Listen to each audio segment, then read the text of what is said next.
Marcus Chen stood outside the glass doors of the Sterling Innovation Center, his worn guitar case feeling heavier with each passing second. The building towered above him, all steel and success, a monument to the kind of wealth he could barely imagine. Inside, through those pristine windows, he could see people in expensive suits moving with purpose and confidence. He looked down at his faded jeans and second-hand jacket, suddenly feeling very small. His phone buzzed. Another text from his sister Sarah. "Did you make it? Remember, this is your shot. Don't let them intimidate you." He smiled weakly and slipped the phone back into his pocket. Easy for her to say. She wasn't the one about to walk into a room full of millionaires and investors, hoping they'd see something special in a 26-year-old street performer from the Bronx. Marcus had been playing guitar on subway platforms and street corners for 8 years. He'd learned to read crowds, to know which songs would make people stop and which would make them keep walking. He'd played through rain and snow, through summer heat that made his strings burn his fingers, through winters so cold he couldn't feel his fingertips. He'd collected dollars and quarters in his open guitar case, sometimes making enough for dinner, sometimes going home with empty pockets and an emptier stomach. But 6 months ago, everything changed. A video of him performing an original song called City Heartbeat had gone viral. Someone had filmed him on their phone at the Times Square subway station, and somehow, someway, it had been shared millions of times. The comments were incredible. People from around the world said his music moved them, made them cry, made them feel something real. Record labels started calling. Agents reached out, and then came the invitation that brought him here today. The Sterling Innovation Center was hosting its annual Talent Investment Summit. 20 billionaires and millionaires would gather to hear pitches from artists, inventors, and entrepreneurs. If they liked what they saw, they could invest on the spot, changing someone's life in an instant. Marcus had been invited to perform, to pitch his music as a business opportunity. It felt strange to him, treating his art like a product to be sold, but he needed this. His mother's medical bills were piling up. His sister was working 2 jobs to help support the family, and he was tired of wondering if he'd make enough money each day to afford his next meal. He took a deep breath and pushed through the doors. The lobby was even more impressive inside. Marble floors reflected the light from enormous crystal chandeliers. A young woman in a sharp business suit greeted him at the reception desk. Her smile was professional, but her eyes swept over his appearance with barely concealed judgment. "Name?" she asked, her fingers hovering over her computer keyboard. "Marcus Chen. I'm here for the Talent Summit." She typed quickly, her perfectly manicured nails clicking against the keys. "Ah, yes, the musician. You're in conference room A, 3rd floor. The elevator is to your right. Your performance slot is in 45 minutes. Marcus thanked her and headed toward the elevator, feeling the weight of curious stares from the well-dressed professionals in the lobby. He caught his reflection in the polished elevator doors and almost didn't recognize himself. He looked tired, nervous, out of place. He thought about the guitar in his case, the instrument that had been his companion through everything. It wasn't fancy or expensive. He'd bought it at a pawn shop when he was 18, saved up for 3 months working at a burger joint. But it had a sound he loved, a warmth that expensive guitars and music stores somehow lacked. The elevator ride felt both too fast and too slow. When the doors opened on the 3rd floor, he stepped into a hallway lined with photographs of previous summit winners. A tech entrepreneur who'd invented a new solar panel, an artist whose paintings now hung in museums, a chef who'd built a restaurant empire, all of them looking confident and polished in their professional photos, all of them looking nothing like him. He found conference room A and hesitated outside. Through the small window in the door, he could see people already seated, chatting with each other in that easy way wealthy people have. They wore watches that probably cost more than a year of his rent. They carried themselves with the assurance of people who'd never had to worry about their next meal or whether they could afford to fix a broken guitar string. A staff member approached him. "Are you Marcus Chen? You can wait in the green room until it's your turn. Right this door here." The green room was small but comfortable. There was a couch, a mirror, bottles of water, and a fruit basket that probably cost more than Marcus usually spent on groceries in a week. He sat down, opened his guitar case, and ran his fingers over the strings. They needed tuning, as always. He adjusted each one carefully, listening for that perfect pitch. The familiar ritual calmed his nerves slightly. He thought about his mother lying in that hospital bed, trying to smile every time he visited, even though he knew the pain she was in. He thought about Sarah, exhausted from working morning shifts at the diner and evening shifts at the department store. He thought about all the people who'd stopped to listen to him play over the years, who'd dropped money in his case, who'd told him he had something special. A knock at the door made him jump. A different staff member poked her head in. "Mr. Chen, you're up in 5 minutes. We'll come get you when the previous presenter finishes." 5 minutes. He closed his eyes and tried to remember why he was here. Not for the millionaires. Not for the investment. For his family. For his music. For the chance to finally make something of the gift he'd been given. When the door opened again, he stood up, picked up his guitar, and followed the staff member down the hallway. His heart was pounding so hard he could hear it in his ears. His palms were sweating. Every instinct told him to turn around and run, to go back to the familiar streets and subway platforms where at least he knew what to expect. But he didn't run. He kept walking, one foot in front of the other, until he reached the door to conference room A. The staff member smiled encouragingly. "Just go in when you're ready. Good luck." Marcus pushed open the door and stepped inside. 20 pairs of eyes turned to look at him. The room fell silent. He saw their expressions change as they took in his appearance, saw the doubt flicker across their faces. Some of them exchanged glances. Others looked down at their phones, already dismissing him. In the center of the room sat a man Marcus recognized from magazine covers. Richard Sterling himself, the billionaire tech mogul who'd founded the Innovation Center. Sterling looked Marcus up and down with an expression that made it clear what he thought of this scruffy street performer who'd somehow wandered into his exclusive event. Marcus walked to the small stage area at the front of the room, his guitar suddenly feeling like it weighed 1,000 pounds. This was it, his one chance. And from the looks on their faces, he'd already lost them before playing a single note. Marcus positioned himself on the small stage, adjusting the microphone stand with trembling hands. The silence in the room was suffocating. He could feel the skepticism radiating from every corner. A woman in the front row was openly checking her watch. A man near the back had his laptop open, clearly planning to work through Marcus's performance. Richard Sterling sat in the center, arms crossed, his face carved from stone. "Whenever you're ready," Sterling said, his tone making it clear he expected this to be a waste of his time. Marcus cleared his throat. "Thank you for having me here today. My name is Marcus Chen, and I've been a street performer for 8 years. A few suppressed smirks rippled through the audience. He saw one investor lean over to whisper something to his neighbor. They both smiled in a way that made Marcus's stomach turn. "I know I probably look different from the other people who've presented today." "That's one way to put it," someone muttered from the back. A few people laughed. Sterling held up his hand for silence, but his expression didn't soften. "Mr. Chen, we've seen your viral video.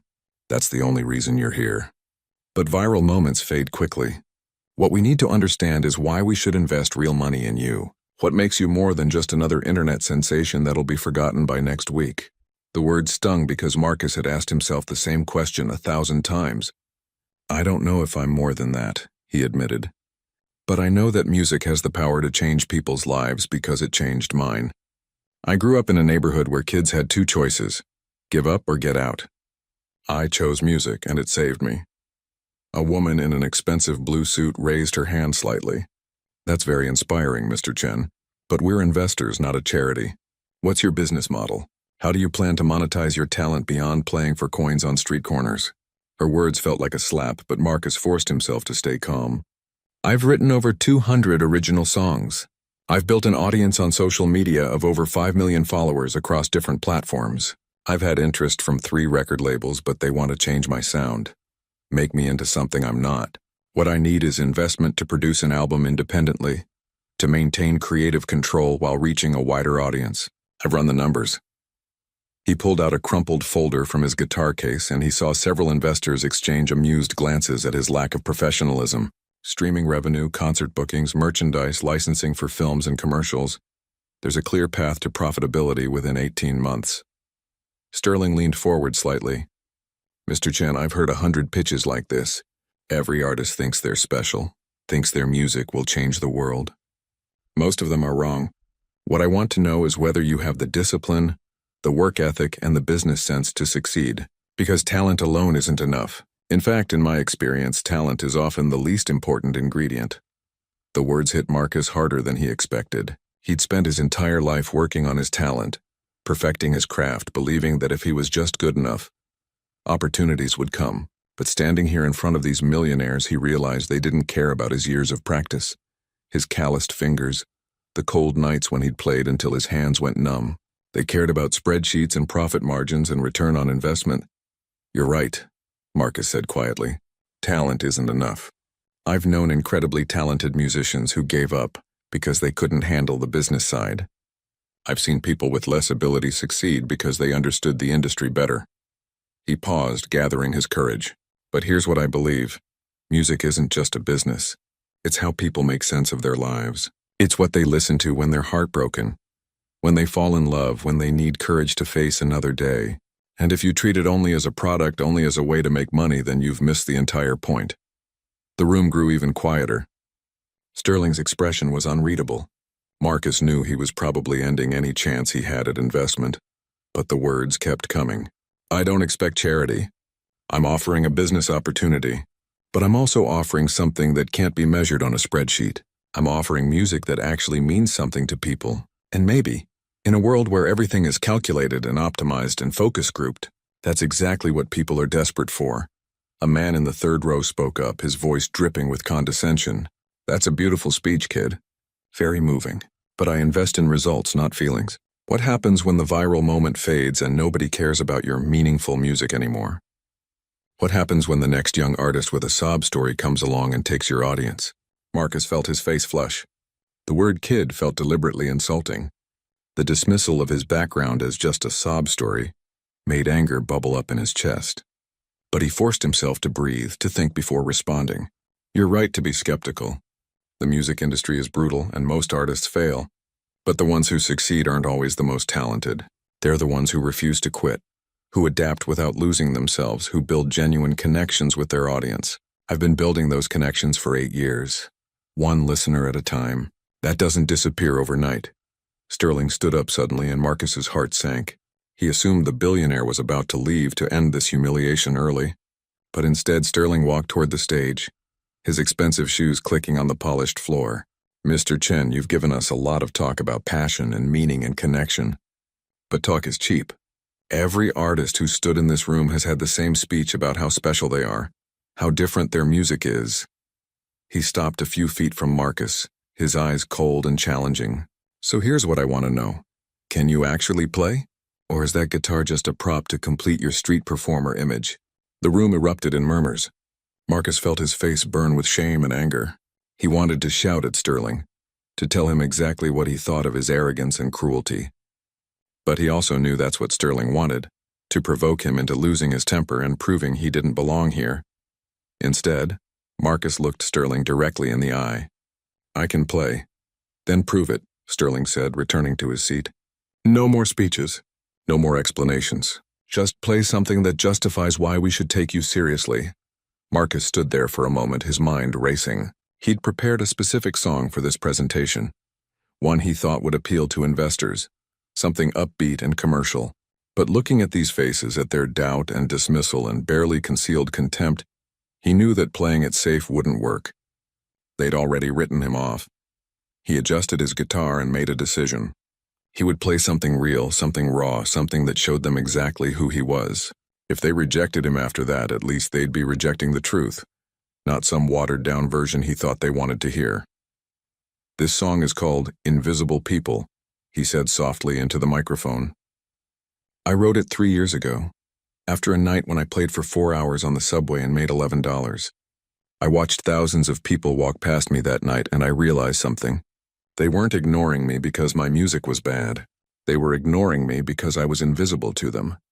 Just another person they didn't have to notice or think about." He saw some uncomfortable shifting in the seats.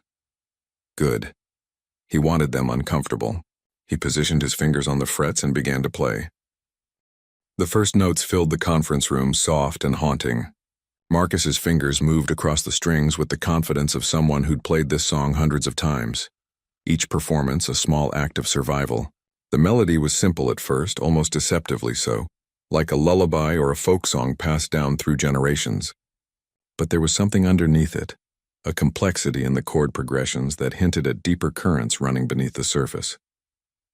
Then Marcus began to sing, and the room transformed. His voice was nothing like what the investors expected. It wasn't polished or perfectly trained. There was a roughness to it, a texture earned from years of singing on cold street corners and in echoing subway tunnels. But it was authentic in a way that cut through all their expectations and prejudices. It was the voice of someone who'd actually lived the words he was singing. You walk past me every day, eyes straight ahead, got no time to look my way. I'm just scenery in your scene, another face you've never seen. But I've got stories, I've got dreams, I've got a life more real than it seems. The woman who'd been checking her watch had stopped. Her hand was frozen halfway to her wrist. Her attention suddenly captured.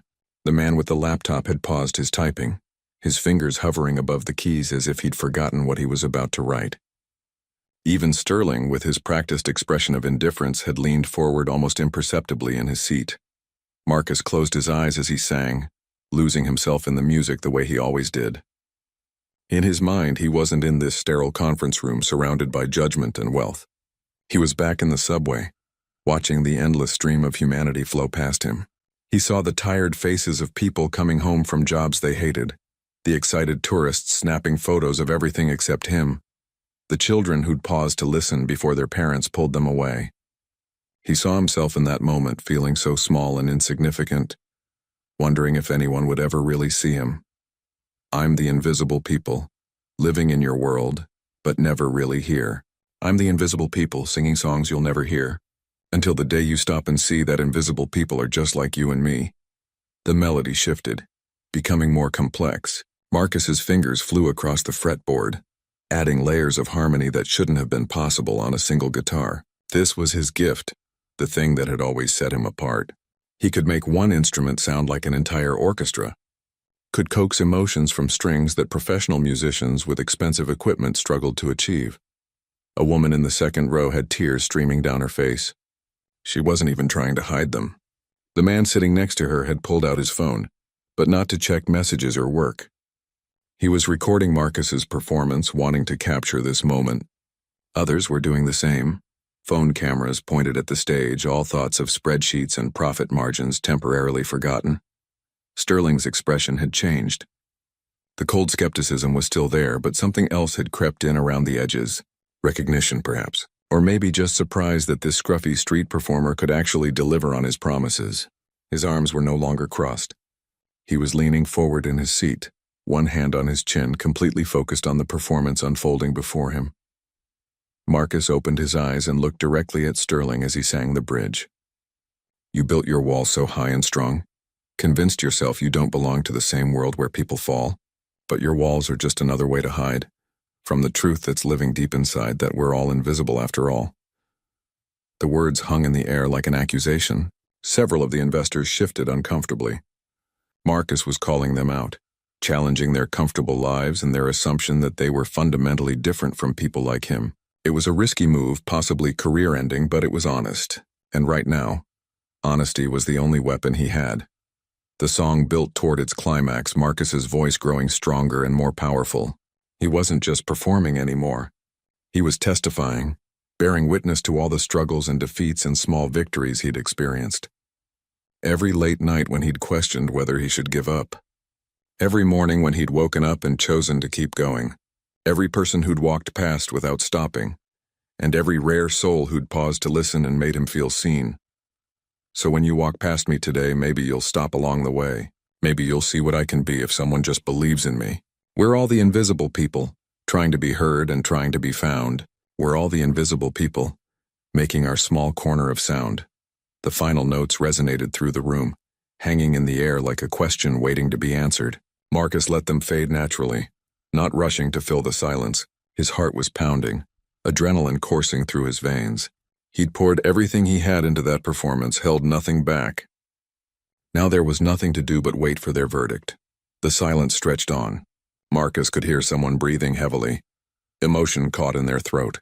He could hear the soft hum of the building's ventilation system. He could hear the distant sound of traffic from the street below. But nobody in the room spoke. They just stared at him, and he couldn't read their expressions. Was it appreciation, pity, embarrassment for him? Finally, Sterling stood up. His face was still difficult to read, but something had shifted in his demeanor. He walked toward the stage again, and this time Marcus noticed that his steps were slower, more thoughtful. When he reached the front of the room, he stopped and looked up at Marcus with an expression that might have been respect, or might have been calculation. With men like Sterling, it was always hard to tell. "That was unexpected," Sterling said, his voice quiet but carrying through the room. "I've sat through dozens of these presentations, heard hundreds of pitches from artists and entrepreneurs and inventors, all of them telling me why they deserve my money. Most of them are polished and professional. They have perfect presentations, beautiful slides, carefully rehearsed speeches. They tell me exactly what they think I want to hear." He paused, and Marcus braced himself for the criticism he knew was coming. This was the moment when Sterling would acknowledge that the performance was moving, but ultimately not a good investment. When he'd explain, in that patronizing way wealthy people had, that business decisions couldn't be made based on emotions. But Sterling surprised him. "You did none of that," he continued. "You came in here looking like you'd just rolled off the street. Your pitch was clumsy. Your business plan was printed on wrinkled paper. You challenged us, accused us of building walls and hiding from reality. By every conventional measure, this should have been a disaster of a presentation." Marcus felt his stomach drop. Here it came. The rejection. He'd known it was coming, had prepared himself for it, but it still hurt more than he expected. He thought about his mother in the hospital, about Sarah working herself to exhaustion, about all the people who'd believed in him and told him this was his chance. "But here's the thing," Sterling said, and his voice had changed somehow, become less formal, more human. "In 30 years of business, I've learned that conventional measures often miss what actually matters. Numbers can be manipulated. Presentations can be polished. Market research can be manufactured. But authenticity?" He shook his head slowly. "That can't be faked. And what I just heard was the most authentic thing I've experienced in this room in 5 years of running this summit." A murmur ran through the crowd. Marcus felt dizzy, unsure if he was understanding correctly. Was Sterling saying what he thought he was saying? "You're right about us," Sterling continued, and now he was speaking not just to Marcus but to the entire room. "We do build walls. We convince ourselves we're different from people struggling on the streets. We measure success in dollars and cents and forget that the most valuable things in life can't be counted on a spreadsheet." You reminded me of something I'd forgotten. He turned to address the other investors. 20 years ago, before the tech company, before the billions, I was playing piano in hotel lounges for $50 a night. I'd studied at Juilliard, had dreams of being a concert pianist, but I couldn't make ends meet. I told myself I was giving up on music to be practical, to build something sustainable. But the truth is, I gave up because I was scared. Scared that my talent wasn't enough. Scared that I'd always be invisible, just like Marcus described. The room was absolutely silent now. This was clearly not something Sterling talked about often. Marcus saw the other investors leaning forward, shocked to hear their intimidating host revealing vulnerability. Sterling's confession hung in the air like smoke. Marcus watched as this powerful billionaire, this man who'd built empires and commanded respect in every room he entered, allowed his carefully constructed armor to crack. The other investors looked uncomfortable, unused to seeing their host display such raw honesty. Some shifted in their seats, others stared down at their hands, but everyone was listening. "I built my tech company," Sterling continued, "and I told myself I was happy. I made more money than I'd ever dreamed of. I bought houses and cars and all the status symbols that prove you've succeeded. But there were nights when I'd walk past a piano in one of my homes and I couldn't bring myself to touch it, because touching it would remind me of what I'd given up, of the music I'd decided wasn't worth fighting for." He turned back to Marcus. "When I watched your viral video 6 months ago, something in it bothered me. I couldn't figure out what it was at first. The song was good, your technique was impressive, but that wasn't it. Then I realized you were playing like someone who had nothing to lose, like someone who'd chosen the hard path and refused to compromise. And that bothered me because I'd chosen the easy path, the safe path, and I'd spent 20 years telling myself it was the smart decision." Marcus didn't know what to say. He'd walked into this room expecting judgment and dismissal. Instead, he was witnessing something he hadn't anticipated: recognition. Not just of his talent, but of the choices he'd made, the struggles he'd endured. Sterling understood because he'd stood at the same crossroads once and taken the other road. "That's why I invited you here today. Sterling said. Not because I thought you'd be a good investment, though that might be true. I invited you because I wanted to see if you were real. I wanted to know if that authenticity I saw in the video was genuine, or just another carefully crafted image designed to manipulate people's emotions. And I'll be honest, I was hoping you'd be fake, because if you were real, it would mean I'd have to face some uncomfortable truths about myself. A woman in the front row found her voice. Her name was Catherine Mills, Marcus remembered from the program. She owned a chain of luxury hotels and had a reputation for being as tough as Sterling himself. Richard, are you saying you're investing in Mr. Chen? Sterling smiled, but it wasn't his usual confident smile. This one was tinged with something that looked almost like regret. I'm saying that Mr. Chen has reminded me why I started this summit in the first place. It wasn't to make more money. It wasn't to find the next profitable venture.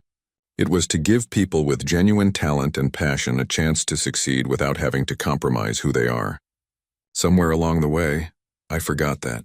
We turned this into just another business transaction, another opportunity to maximize returns. He looked around at the other investors. How many brilliant artists and inventors and entrepreneurs have we passed over because they didn't fit our narrow definition of a good investment? How many Marcus Chens have we dismissed because they didn't have the polish and presentation we expected? We've been so focused on the numbers that we've forgotten to look for the actual value these people bring to the world. Marcus watched as Sterling's words began to sink in. Some investors were nodding thoughtfully. Others still looked skeptical, their faces betraying their belief that business and emotion shouldn't mix. But something was shifting in the room, a subtle change in atmosphere that Marcus could feel but not quite name. A man in the back row stood up. Marcus recognized him as James Holloway, a venture capitalist who'd made billions investing in startups. With all due respect, Richard, I think you're letting emotion cloud your judgment. Yes, Mr. Chen's performance was moving. Yes, his story is compelling. But that doesn't change the fundamental business reality. The music industry is saturated. The odds of success are minimal. And investing based on feelings rather than data is how fortunes get lost. Several other investors murmured in agreement. Marcus felt his brief moment of hope starting to crumble. Of course they wouldn't invest. Why had he allowed himself to believe for even a second that one performance could change minds that were made up before he'd even walked through the door? But Sterling didn't back down. You're absolutely right, James. The music industry is difficult and the failure rate is high. But tell me something. When you made your first major investment, the one that built your fortune, did you do it because the data was perfect? Or did you do it because you saw something in that entrepreneur that the data couldn't capture? Some spark, some determination, some vision that made you believe they'd succeed against the odds? Holloway hesitated, and in that hesitation, Marcus saw the truth. Every successful investor in this room had, at some point, made a decision that defied logic, that went against the numbers, that came down to trusting their instinct about a person. Sterling pressed his advantage. We all remember those moments. The investments that made us who we are weren't the safe bets or the guaranteed returns. They were the risks we took on people who everyone else had written off. And yes, some of those risks didn't pan out, but the ones that did, they changed everything. Catherine Mills stood up and Marcus held his breath. She had a reputation for being even more ruthless than Holloway. But when she spoke, her voice was thoughtful rather than dismissive. Richard is right about one thing. We have become too focused on predictability, too cautious, too willing to pass on opportunities that don't fit our algorithms and models. She looked at Marcus. Mr. Chen, your performance was exceptional. More than that, it was genuine in a way that's rare in any industry. Not just music. But I need to know something before I'd consider investing. Marcus nodded for her to continue, his heart racing. Can you handle success? She asked bluntly. Because success is often harder than failure. Failure teaches you resilience. Success tests your character in ways you can't anticipate. You've spent 8 years being invisible, being overlooked, being underestimated. What happens when suddenly everyone wants a piece of you? When record labels are fighting for you instead of dismissing you? When you have money and fame and all the temptations that come with them? Will you stay true to the artist you are now? Or will you become just another cautionary tale about someone who couldn't handle the spotlight? The question hit Marcus harder than any criticism had, because it was something he'd wondered about himself during the long, lonely nights when success seemed impossible. It was easy to say you wouldn't compromise when you had nothing, But what about when everything you dreamed of was finally within reach? How many artists had started out authentic and real, only to be gradually worn down by the industry until they became hollow versions of themselves? I don't know, Marcus said honestly. I'd like to think I'd stay true to who I am. I'd like to believe that success wouldn't change me. But I've never been tested that way, so I can't make promises I'm not sure I can keep. He paused, choosing his words carefully. What I can tell you is this. The music I make comes from my life, from my experiences, from the struggles I've faced. If I lose that connection, if I let success turn me into something fake and manufactured, then I'll have nothing left to say. And if I have nothing left to say, the music dies anyway. He looked around the room at all these wealthy, powerful people who held his future in their hands. So maybe the real question isn't whether I can handle success. Maybe it's whether success can handle me staying exactly who I am. A few people laughed, but it was genuine laughter, not mocking. Sterling was smiling now, a real smile that reached his eyes. That's the answer of someone who might actually make it, he said. Another investor stood up, a younger man named David Park who'd made his fortune in social media marketing. I've been analyzing your numbers while you've been talking. 5 million followers across platforms is impressive, but the engagement rate is what really stands out. Your audience isn't passive. They're commenting, sharing, creating content around your music. That's organic growth, not bought followers or artificial inflation. From a pure marketing perspective, you're sitting on a gold mine that most record labels would kill for. Marcus felt the energy in the room shifting again. More investors were pulling out their phones, looking up his social media profiles, checking his numbers. He could see the moment when their perception changed, when he went from being a charity case to being a potential opportunity. It should have felt like victory, but instead it felt strange, like he was being evaluated and measured rather than seen as a person. Here's what I propose, Sterling said, taking control of the room again. We do something different today. Instead of a traditional investment where Mr. Chen gives up control in exchange for funding, we offer him a grant. No strings attached, no ownership stake, just the money he needs to produce his album his way, plus resources and connections to help him navigate the industry. If he succeeds, we've helped launch something meaningful.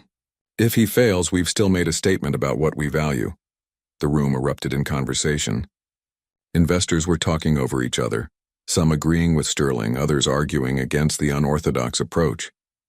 Marcus stood on the stage, feeling like he was watching his life being debated by people who didn't really know him. Holloway's voice cut through the chaos. Richard, you're letting sentiment override business sense. A grant with no equity stake? That's not an investment. That's charity dressed up in expensive clothes. And it sets a terrible precedent. Every artist who comes through here will expect the same treatment. Then maybe they should, Sterling shot back. Maybe we've been doing this wrong from the start. Maybe the point of wealth isn't to accumulate more of it, but to give people opportunities we never had. Easy for you to say, another investor called out. You've already made your billions. Some of us are still building our portfolios. We can't afford to give away money on feel-good gestures that might make us sleep better at night but won't generate returns. Catherine Mills raised her hand for silence, and gradually the room quieted. I think we're missing the middle ground here. Richard, your instinct to help Mr. Chen is admirable, but James is right that a pure grant isn't sustainable as a business model. On the other hand, James, you're wrong that this has to be a traditional equity deal. She turned to Marcus. What if we offered you a loan with extremely favorable terms? Low interest, flexible repayment schedule tied to revenue rather than fixed dates. You maintain full creative control and ownership. We get our money back if you succeed, but we're not taking a piece of your future. Marcus felt his head spinning. They were negotiating his future while he stood there like a piece of property being discussed by potential buyers. Part of him wanted to interrupt, to remind them that he was a person with his own thoughts and feelings about all of this. But another part of him recognized that this was how business worked at this level. Decisions got made in rooms like this. Deals got structured by people with power and experience. He could either accept it or walk away with nothing. That's a reasonable compromise, David Park said. And it addresses the concern about precedent. We're not just giving money away, but we're also not demanding the kind of control that might compromise the authenticity we're all supposedly valuing so highly. More investors were nodding now. Marcus could see the tide turning, see them moving toward agreement, but something didn't feel right. He thought about what Catherine had asked him earlier, about whether he could handle success.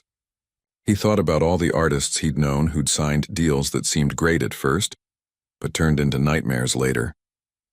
And he realized that if he didn't speak up now, if he let these powerful people make all the decisions, he'd be starting his new career by proving he was exactly as powerless as they assumed. "Excuse me," Marcus said, his voice cutting through the discussion.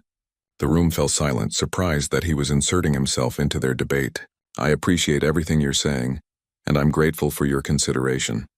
But I need to be honest about something." Sterling raised an eyebrow. "Go ahead."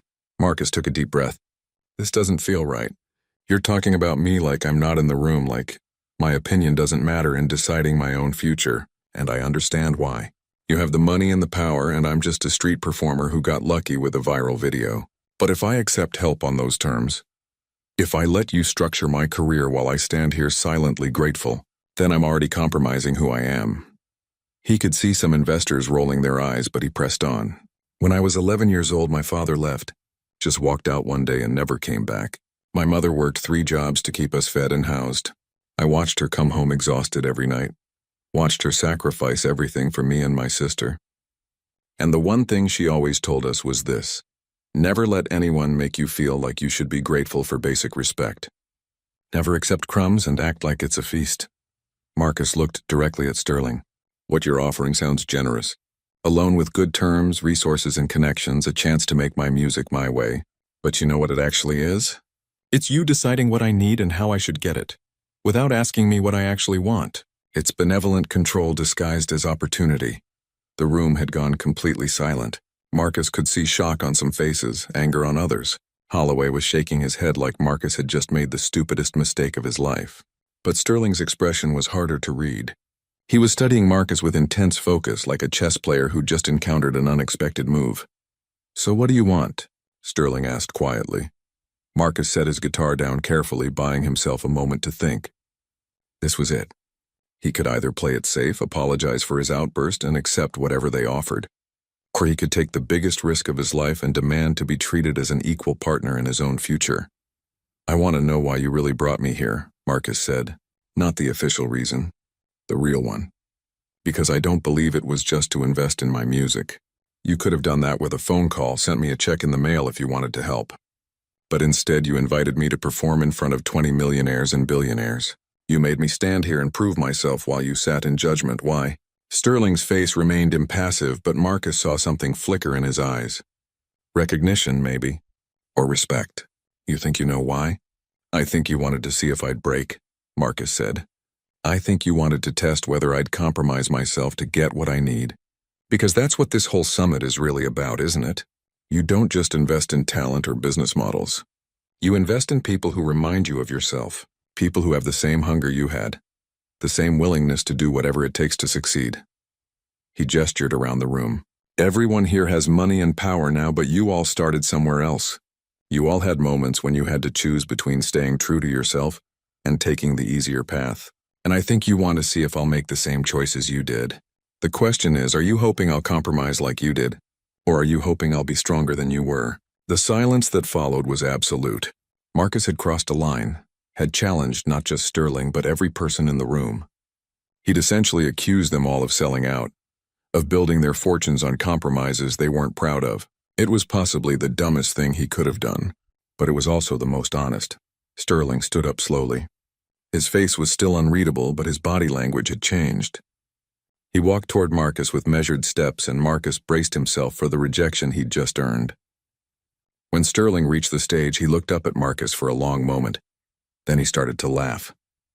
Not the polite chuckle of someone being diplomatic, but a real, genuine laugh that seemed to surprise even him. "You arrogant, insightful, absolutely correct young man," he said, shaking his head. "Do you have any idea what you just did?" Marcus felt his stomach drop. "I probably just talked myself out of any chance at investment." "Oh, you definitely did that," Sterling agreed. "At least half the people in this room think you're an ungrateful fool who just bit the hand that was trying to feed him. They'll never invest in you now, no matter how talented you are." He paused, his smile widening. "But the other half? They're realizing they just watched someone with absolutely nothing to fall back on tell a room full of billionaires that their money isn't enough, that their terms aren't acceptable. That being treated like an equal matters more than being given an opportunity." He turned to address the room. How many of us would have had the courage to do that when we were starting out? How many of us did do that? Catherine Mills was smiling now, too. I tried to negotiate my first business deal from a position of strength even though I was desperate and they knew it. They laughed me out of the room. I ended up having to accept their terms, and it took me 5 years to recover from that contract. I've always wondered what would have happened if I'd walked away instead. David Park nodded. I gave up equity in my first company that I spent the next decade regretting. I told myself I had no choice, that I needed their investment to survive. But the truth is, I was scared. Scared to trust myself, scared to hold out for better terms. Other investors were sharing similar stories now.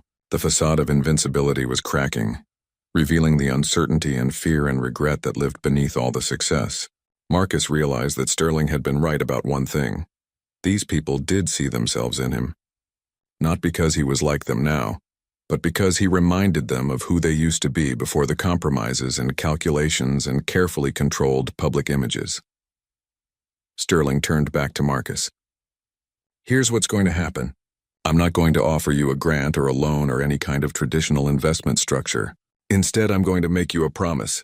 I'll fund your album, cover all production costs, connect you with the best studios and producers. You'll maintain complete creative control and full ownership of your music. In exchange, you'll give me nothing. Marcus stared at him in disbelief. I don't understand. Neither do I entirely, Sterling admitted. But here's what I do know. 20 years ago, I had talent and dreams and the courage to pursue them. Then I got scared and chose safety over passion. I've built an empire, yes. I've achieved success beyond my wildest expectations. But there's a piano in my home that I haven't touched in 15 years because every time I look at it, I remember what I gave up. Sterling's words hung in the air, heavy with emotion that seemed to surprise even him. Marcus watched as this powerful man allowed himself to be vulnerable in front of his peers, exposing regrets he'd probably never spoken aloud before. The other investors sat transfixed, witnessing a moment they sensed was significant not just for Marcus, but for their host as well. I can't get those years back, Sterling continued, his voice quieter now. I can't undo the choice I made to abandon music for business.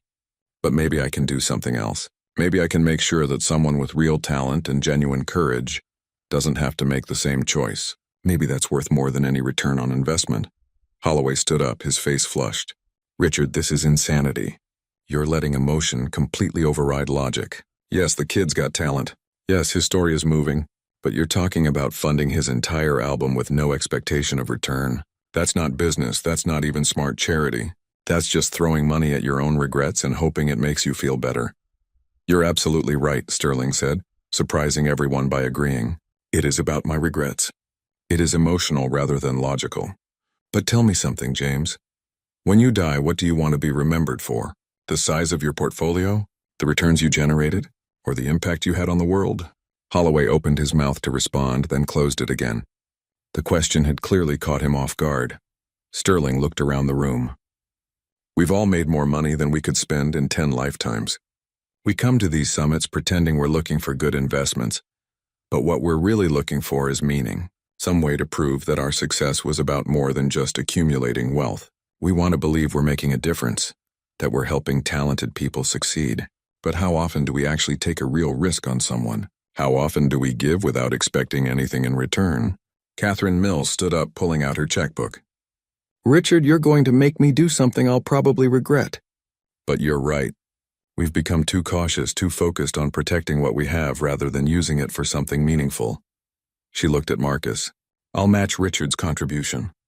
Whatever it costs to produce your album, we'll split it 50-50. And like Richard said, you owe us nothing in return. Marcus felt tears welling up in his eyes. He tried to speak but couldn't find words. This was beyond anything he'd imagined when he'd walked through those doors. Not just financial support, but genuine belief from people who had no reason to believe in him. David Park was tapping on his phone. I'm not investing money, but I'm committing my company's resources. Marketing strategy, social media management, brand development. My team will work with you for free for the first year. You'll have professional support without having to pay for it or give up control. Another investor stood up, then another. Within minutes, Marcus had commitments not just for funding, but for legal support, distribution connections, studio time, even housing in New York so he could work without worrying about rent. The room had transformed from a place of judgment to a place of possibility. People who'd walked in as skeptics were now competing to offer support. But not everyone was convinced. Holloway and 3 other investors had moved to the back of the room, talking in low, angry voices. Marcus could see their disapproval radiating across the space. They thought Sterling was being foolish. That emotion had clouded his judgment that this whole situation was setting a terrible precedent. And maybe they were right. Maybe this was just a wealthy man trying to buy redemption for his past choices. But standing there watching these powerful people commit their resources to his dream, Marcus decided he didn't care about their motivations. He cared about the opportunity they were offering. Sterling walked up to the stage and extended his hand. Marcus took it and they shook firmly. "I have 2 conditions," Sterling said. "First, you never compromise your music to please anyone, including me. The moment you start making creative decisions based on what you think people want, rather than what you genuinely want to create, this deal is done. I'm not funding a product. I'm funding an artist." Marcus nodded, his throat still too tight to speak. "Second," Sterling continued, 10 years from now when you're successful and established, I want you to do something similar for someone else. Find a talented person who's being overlooked or dismissed. Give them the opportunity they deserve without expecting anything in return. Pass this forward. That's the only repayment I want. I promise," Marcus managed to say, his voice cracking with emotion. Sterling smiled. "Good. Now get off my stage and go make something amazing." The room erupted in applause. Even some of the skeptical investors were clapping, caught up in the moment despite their reservations. Marcus carefully packed his guitar, his hands shaking. He felt like he was in a dream, like at any moment he'd wake up back in his tiny apartment, with sirens wailing outside and no idea how he'd pay next month's rent. As the other investors came up to introduce themselves and exchange contact information, Marcus noticed Holloway approaching. The venture capitalist's face was stern, and Marcus braced himself for criticism or a lecture about how he'd manipulated the situation with his sob story. But Holloway surprised him. "You've got guts, kid. Calling us out like that could have backfired spectacularly. Probably should have, honestly. But you read the room right and you stood your ground." He pulled out a business card. "I'm not investing in your music. I think Richard's making an emotional decision that's going to cost him money he'll never see again. But I am impressed by your courage and your business instinct. If you ever want to expand beyond music into other ventures, call me. Not for a handout, but for a real business partnership." Marcus took the card, stunned. "Thank you. I think," Holloway laughed. "You should thank me. I'm the only one here treating you like a businessman instead of a charity case. Remember that when the warm feelings fade and you have to actually deliver results." He walked away, leaving Marcus to ponder his words. Catherine Mills approached next, and her message was different but equally challenging. "You've been given an incredible opportunity," she said. "But opportunity without preparation is just another path to failure. You'll need to learn the business side of music fast. You'll need to understand contracts, royalties, licensing, publishing rights. The industry will try to take advantage of you, and good intentions from us won't protect you from your own ignorance." She handed him a folder. "These are the names of 3 lawyers who specialize in entertainment law. All of them are honest, which is rare in this business. Pick one and have them review every document you sign, every agreement you make. I'll pay their fees for the first year. After that, you're on your own." "Why are you helping me?" Marcus asked. "Not just the money, the advice, the connections. What do you get out of this?" Catherine smiled, but it was tinged with sadness. "When I was starting out, a woman named Ruth Morrison gave me my first break. She invested in my hotel concept when every bank had turned me down. She mentored me, taught me how to navigate a business world that wasn't designed for women. She asked for nothing in return except that I do the same for someone else when I could." "Did you?" Marcus asked. "Not as often as I should have," Catherine admitted.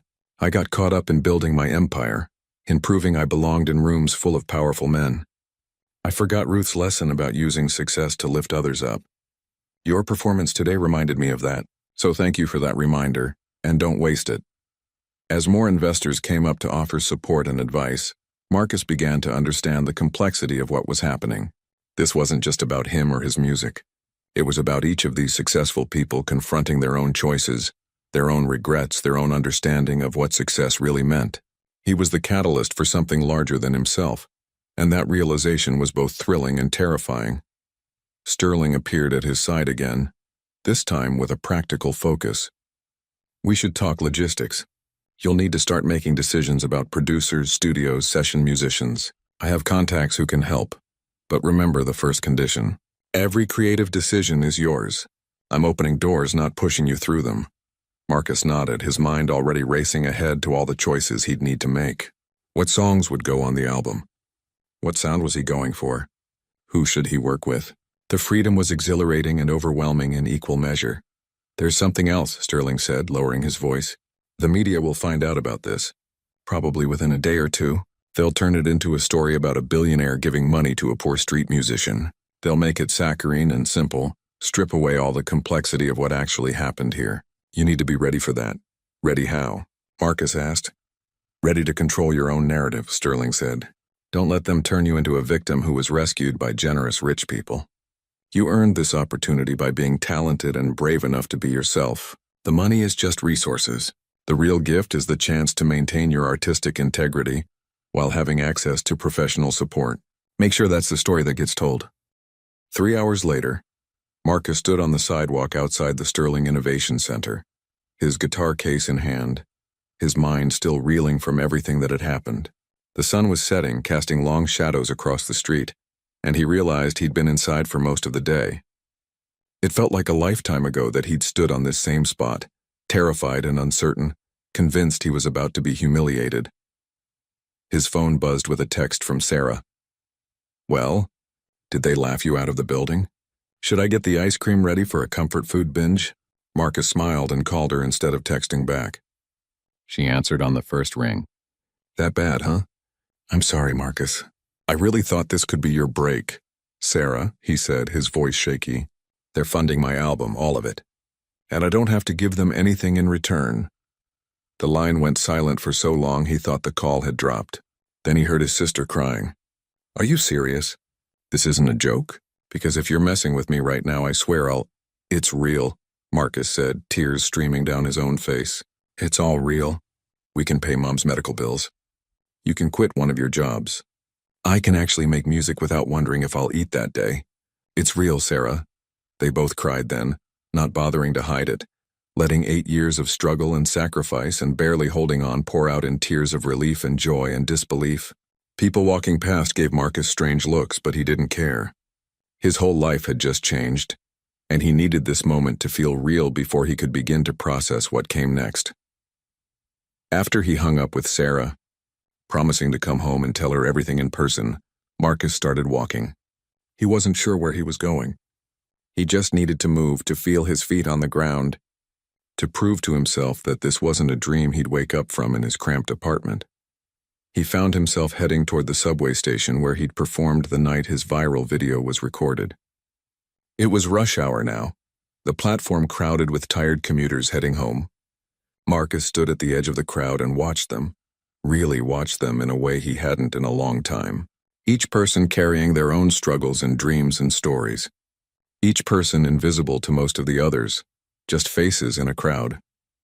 He thought about the song he'd performed that day, "Invisible People." It had felt true when he wrote it, a reflection of his own experience of being overlooked and dismissed. But standing here now with his future suddenly secure, he wondered if he'd still be able to write songs like that. Would success make him forget what it felt like to be invisible? Would financial security dull the edge that made his music authentic? Catherine's warning echoed in his mind. Can you handle success? Sterling's condition resonated even louder. Never compromise your music to please anyone. Both of them understood that the real challenge wasn't getting the opportunity. It was staying true to himself once he had it. A street performer was set up at the far end of the platform. A young woman with a violin playing Bach. Her case was open in front of her with a few scattered dollar bills. Most people walked past without looking. A few paused to listen for a moment before moving on. She was talented, Marcus could hear that even from a distance, but talent alone wasn't enough. He'd proven that truth today. Talent got you noticed, maybe. But it was courage, authenticity, and a little bit of luck that opened doors. Marcus walked over to her case and pulled out his wallet. He placed $500 bills inside, all the cash he had on him. The violinist looked up in shock, her bow stuttering to a stop mid-phrase. Thank you. That's incredibly generous. Keep playing, Marcus said. Don't stop for people like me. The ones who matter will stop for the music, not the money in your case. She nodded slowly, studying his face like she was trying to understand who he was and why he'd done this. Then she lifted her violin and began to play again, her music filling the subway platform with beauty that most people were too busy to notice. Marcus found a bench and sat down, pulled out his phone and started making notes. Song ideas were flooding his mind faster than he could capture them. He thought about Sterling's regrets, about Catherine's mentor, Ruth Morrison, about Holloway's warning that opportunity without preparation was just another path to failure. He thought about his mother in the hospital and Sarah working herself to exhaustion in all the years of struggle that had led to this moment. And he thought about the responsibility that came with this gift he'd been given. Sterling had asked him to pay it forward in 10 years, to find someone talented who was being overlooked and give them a chance. But Marcus knew he couldn't wait 10 years. He needed to start now while he still remembered what it felt like to be invisible, while he still understood the desperation of not knowing if your dreams would ever come true. He pulled up his bank account on his phone. The deposits hadn't hit yet, of course. Those would take time to process, contracts to sign, logistics to work out, but they were coming. Money that would change his life, that would lift the crushing weight of financial stress that had been his constant companion for 8 years. Marcus made a decision. When the money came through, he'd set aside a portion of it for other artists. Not a huge amount, not enough to jeopardize his own stability or his family's needs, but enough to help 10 or 15 street performers like that violinist. Enough to cover guitar repairs or new strings or the difference between eating and going hungry for artists who were where he'd been just this morning. His phone rang. Unknown number. He almost didn't answer, but something made him pick up. Hello? Marcus Chen? This is Jennifer Walsh from the New York Times. I heard about what happened at the Sterling Innovation Summit today, and I'd love to interview you for a piece I'm writing about alternative funding models for artists. Do you have time to talk? It had started already. The media attention Sterling had warned him about. The story spinning out into the world, being shaped and reshaped by people who hadn't been in that room, who hadn't felt the weight of that moment. Marcus thought about what Sterling had said about controlling his own narrative. I can talk, Marcus said, but I want to be clear about something first. This isn't a story about a rich man rescuing a poor musician. This is a story about what happens when people with resources decide to value authenticity over return on investment. It's a story about second chances and paying forward the opportunities you've received. If you're going to write about me, that's the story I want told. There was a pause on the other end of the line. That's a much more interesting angle than the one I was planning. Can we meet tomorrow? I'd like to hear the whole story directly from you. They scheduled a time and place, and Marcus hung up feeling like he'd just won a small but important victory. The media would tell their story however they wanted ultimately, but at least he'd tried to shape it, to make sure the truth wasn't buried under sentimentality and simplified narratives. The violinist was packing up now, rush hour ending, the crowd thinning out. She glanced over at Marcus and gave him a small wave of thanks. He waved back, wondering what her story was, what dreams she was chasing, what struggles she faced every day. Maybe he'd never know. Or maybe if his own career took off the way he hoped, he'd be able to help her the way Sterling and Catherine and the others had helped him today. Marcus stood up and headed toward the exit, ready to go home and tell his mother and sister everything that had happened. But first he had one more thing to do. He found a quiet corner of the platform, took out his guitar and played one last time as a street performer with no expectations and no pressure. He played for himself, for the joy of making music, for the memory of who he'd been before this extraordinary day changed everything. A few people stopped to listen. An older man dropped a $20 bill in his case. A teenager filmed him on her phone. A businesswoman sat down on a nearby bench and closed her eyes, letting the music wash over her after what was probably a long and difficult day. These small moments of connection, of reaching someone through his art, this was what he'd been chasing all along. The money would help, the resources would open doors, but this was the core of why he made music in the first place. When he finished playing, he packed up his guitar and headed home. Tomorrow would bring contracts to review and decisions to make and interviews to give, and 1,000 new challenges he couldn't anticipate. But tonight he was still just Marcus Chen, a street performer from the Bronx who'd been given a chance to become something more. He thought about the gasps in that conference room when he'd challenged Sterling, when he'd refused to accept help on terms that diminished him, when he'd demanded to be treated as an equal partner in his own future. That moment of courage, of choosing dignity over desperation, had changed everything. Not because it impressed the investors, though it had, but because it proved something to himself, that he could stand in a room full of wealth and power and still be exactly who he was. As he climbed the stairs out of the subway and emerged onto the street, Marcus smiled. His life was about to change in ways he couldn't fully imagine yet.